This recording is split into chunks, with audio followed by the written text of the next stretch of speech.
Music etiquette, and I'm having to redo this video because I had something on my lip. Not that you need to know, but anyway, I'm back, and the one thing that's been on my mind throughout this whole Diddy saga, I took time to reflect. Should we call it reflecting? I don't really reflect, but it was a thing of every time they get accused of,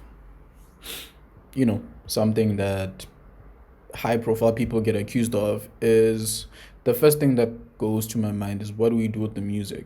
I mean, don't get me wrong, some things are atrocious, and the lawyers and the justice system and whatever is in place to sort of get rid of the anarchy and try to make sense of whatever needs to be made sense of, and then whoever gets to be punished, and the whole gist of that. Michael Jackson. When I was a kid, I used to like Michael Jackson. I didn't know why, but his music was just so.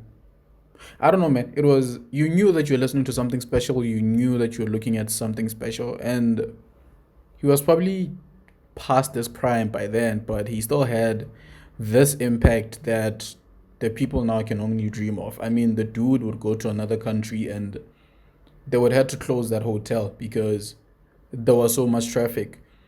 People would pass out at his concerts. Ambulances would have to be called out and whatnot. And fine, someone can probably point out to a phenomena that happened in the past, but I challenge you to do that because now it's more prominent. With I think Justin Bieber had a situation where someone passed out in the crowd. Taylor Swift, same ordeal.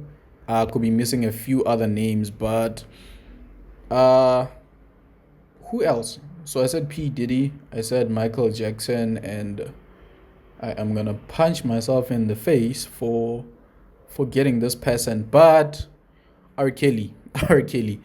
So it's always a thing of these people had dropped sounds that defined eras, sounds that defined people's lives pretty much. I mean, Step in the Name of Love, Happy People, Sign of a Victory. For people in South Africa, they'll know that that was pretty much one of the major anthems in the World Cup. Side note, our World Cup had the craziest anthems. I mean, there was Wave Your Flag, there was Waka Waka, there was Sign of a Victory. It was insane. I don't think we've ever seen anything where World Cup music is so prominent and it's so impactful. But anyway, back to the subject matter. What do we do with the music? I mean, we can't take away from the fact that P. Diddy did I'll Be Missing You with Faith Evans. He did More Money, More Problems. He made Hello, Good Morning. He made I'm Coming Home, I'm Coming Home. So it's where do we draw the line? Like, I mean, again, granted, what they did was heinous, and if they are proven guilty, they should pay for what they did because it's atrocious. Mara, my question is, what do we do with the music? Do we separate the person allegedly now, Sean Combs, and there's Puff Diddy, and then there's P Diddy? I think Eminem said it best. He had three personas. Marshall Mathers, he has three personas. Marshall Mathers, Slim Shady, Eminem. So I don't know. Do we just separate the personas and then live with the hope that, I don't know, P Diddy the artist is a good person that makes great music, and Sean Combs is evil, as we are about to see this whole thing unravel? Do we take R. Kelly and say he has one of the greatest music ever?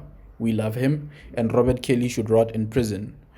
Do we say, okay, now it gets tricky because Michael Jackson is actually Michael Jackson's name, but you get my point. What do we do with the music? What are we supposed to do with the music? Because I'm one of those people that say it's music, it's good music. We are sorry that the terrible things that they did messed up people's lives, but what do we do with the music? Is it just as evil? Does it get boycotted because this person is still going to get funded from the music that they make? Or do we just separate these personas like I'm thinking? I don't know. Let me know.